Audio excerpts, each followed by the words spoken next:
નમસ્કાર વિદ્યાર્થી મિત્રો, ફરી એકવાર તમારું સ્વાગત છે અમારી યુટ્યુબ ચેનલમાં. તો મિત્રો, આજે આપણે વિડીયોમાં સામયિક મૂલ્યાંકન પ્રશ્ન બેંક એટલે કે એકમ કસોટીનું પેપર સોલ્યુશન આપણે આ વિડીયોમાં જોવાના છીએ.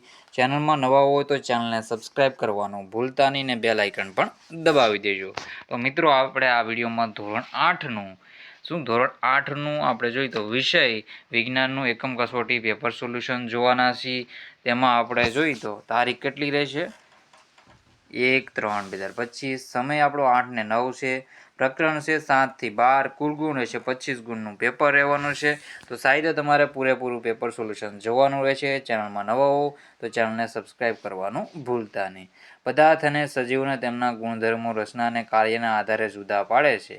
તેમાં આપણે સોલ્યુશન હવે સ્ટાર્ટ કરી દઈએ. તેમાં જોઈએ તો પહેલો ક્વેશ્ચન છે એક્સ રંગસૂત્ર, XX રંગસૂત્ર, XY રંગસૂત્ર અને X અથવા Y રંગસૂત્ર.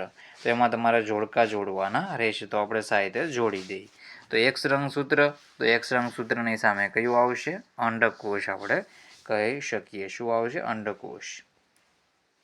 પછી છે આગળનો ક્વેશ્ચન, બીજા નંબરનો ક્વેશ્ચન છે. એમાં જોઈએ તો XX રંગસૂત્ર તો છોકરી, XY રંગસૂત્ર તો છોકરો આવશે. એમાં શું જવાબ આવશે?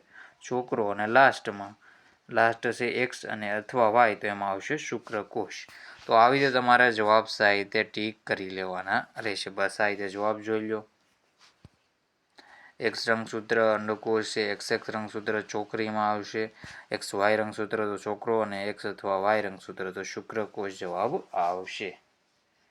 પછી આપણે આગળના ક્વેશ્ચનનું સોલ્યુશન પણ જોઈ લઈએ હવે સાહિત્ય. તો આગળના ક્વેશ્ચનમાં આપણે જોઈએ તો ક્વેશ્ચન બી છે.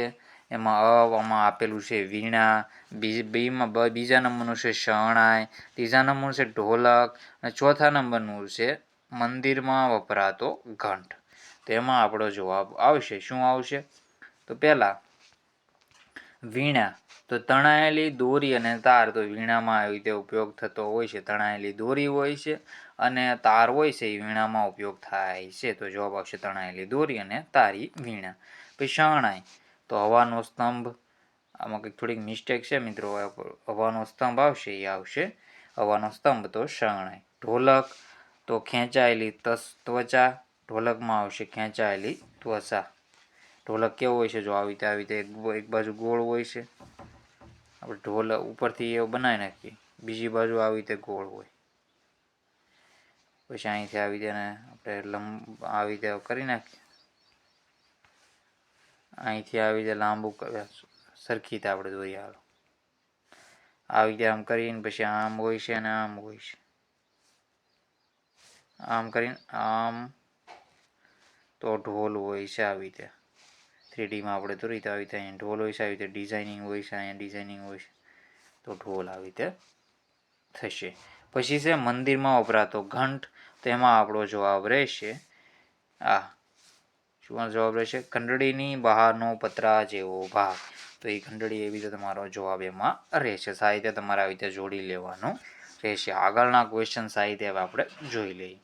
તો સી છે આંબા પરથી સફરજનનું પડવું. તો આંબા પરથી સફરજન પડે છે મિત્રો. તો મિસ્ટેક છે આમાંથી. આપણે જોઈએ તો આંબા પરથી કેરી પડતી હોય છે, ગમે પડે. આપણે જોઈએ તો સફરજન ઉપરથી ગમે એ વસ્તુ પડે છે. તો તમે ન્યૂટન વિશે સાંભળ્યું છે. આપણે જોઈએ તો સફરજનના ઝાડ નીચે બેઠો હોય, ઉપરથી સફરજન પડતું હોય છે અને વિચારે છે કે આ સફરજન નીચે જ કેમ પડ્યું, ઉપર કેમ ન ગયું. અને આપણે જોઈએ તો પછી ગુરુત્વાકર્ષણ બળની શોધ કરે છે.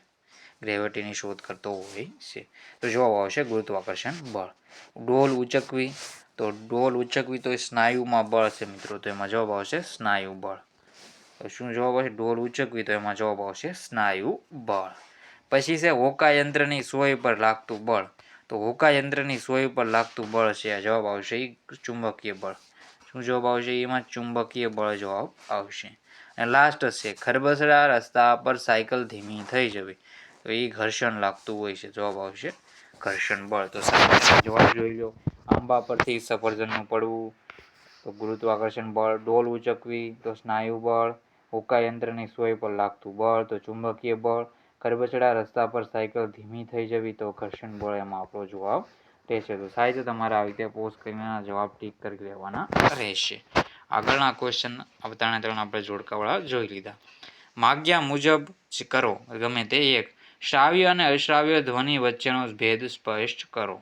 વિદ્યુત સુવાહક અને વિદ્યુત મંદવાહક વચ્ચેનો તફાવત આપો. સરકતું ઘર્ષણ બળ અને લોટન ઘર્ષણ બળ વચ્ચેનો તફાવત આપો. તેમાં આપણે જોઈએ તો શ્રાવ્ય, તો શ્રાવ્યમાં શું આવશે? તો શ્રાવ્યના હું તમને મુદ્દા લખાવી દઉં છું. તો શ્રાવ્યમાં આપણે અહીંયા એક બીજી જગ્યાએ લખીએ, અહીંયા ઝૂમ કરી દઉં છું તમને હું.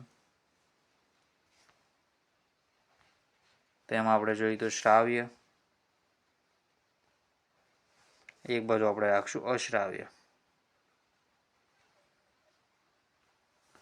તો શ્રાવ્યમાં આપણે જોઈએ તો શ્રાવ્ય ધ્વનિ એટલે આપણે 20 હર્ટ્ઝથી છે, 20 હર્ટ્ઝથી 20,000 હર્ટ્ઝ સુધી આપણે એને જે આવૃત્તિ ધરાવતા હોય એને સાંભળી શકીએ એને શ્રાવ્ય ધ્વનિ કહેવાય. પછી આપણે 20 હર્ટ્ઝથી નીચે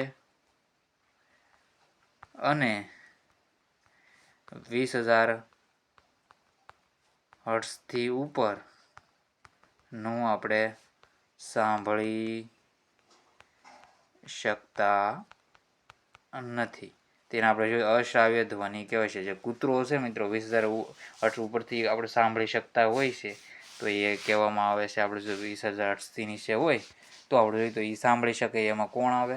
તેમાં ચામાચીડી અને એ બધા આવતા હોય છે. અશ્રાવ્ય ધ્વનિ એને કહેવામાં આવે છે. તો આવી રીતે જોવામાં શ્રાવ્ય ધ્વનિ તો એને સામાન્ય રીતે આપણે સાંભળવા માટે ઉપયોગ હોય છે એવી ધ્વનિ. આગળના ક્વેશ્ચન આપણે જોઈએ તો એમાં વિદ્યુતના સુવાહક અને વિદ્યુતનો મંદવાહક વચ્ચેનો તફાવત સ્પષ્ટ કરો. વિદ્યુતનું સુવાહક તો વીજળી છે સાહિત્ય પસાર થઈ શકે. વિદ્યુતના સુવાહક તાંબુ છે મિત્રો, ચાંદી છે વગેરે છે વિદ્યુતના સુવાહક છે, સારા એવા સુવાહક. વિદ્યુતનું મંદવાહક તો આપણે જોઈએ તો સારું એવું પ્રમાણમાં વિદ્યુતનું મંદવાહક એટલે કે પેલા અવાહકમાં તો લાકડું ને એવું મિત્રો આવે છે, એનામાંથી વિદ્યુત પસાર થઈ શકતું નથી, પણ થોડીક એવી વસ્તુ હોય છે જે પાણી છે આપણે જોઈએ તો એમાંથી મંદવાહક તરીકે વિદ્યુત પસાર થતો હોય છે.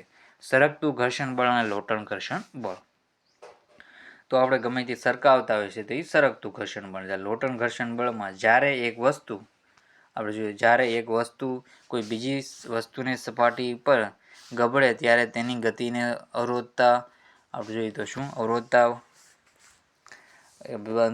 આપણે જોઈએ તો બંધને આપણે જોઈએ તો શું બળને શું કહેવાય? લોટણ ઘર્ષણ બળ કહેવાય છે. જ્યારે કોઈ એક સપાટી છે રેડી, એની પર અહીંથી એક આપણે બોલ જવા દઈએ. આ બોલ છે તો આવી રીતે સરકતો જતો હોય છે, તો આપણે જોઈએ તો જે બળ આને રોકતું હોય છે એ બળને આપણે લોટણ ઘર્ષણ બળ કહીએ છીએ.